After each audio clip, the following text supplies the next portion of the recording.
Malakas na hangin at ulan ang naranasan sa ilang bahagi ng Negros Oriental. May pagguho naman ng lupa at bato sa Hilagang Luzon dahil sa masamang panahon. Balitang hatid ni Bea Pinlac.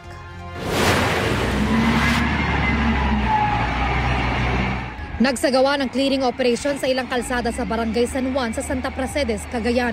Kasunod ito ng pagguho ng lupa sa gilid ng bundok, dulot ng pag-ulan doon.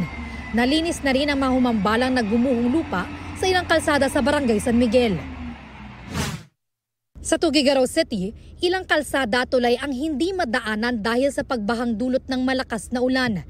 Binabantayan ang antas ng Cagayan River sa bandang Bunton Bridge dahil malapit na sa critical level. Nagbabala ang mga otoridad sa mga residente malapit doon na lumikas na kung kinakailangan. Samantala, ang mga residenteng inilikas mula sa iba pang lugar ay dinala na sa evacuation center. Sa Pagudpod, Ilocos Norte naman, humambalang ang malalaking tipak ng bato at puno sa kabaan ng Barangay Pasaleng kasunod ng malakas na pag-ulan doon. Nagsasagawa na ng clearing operations.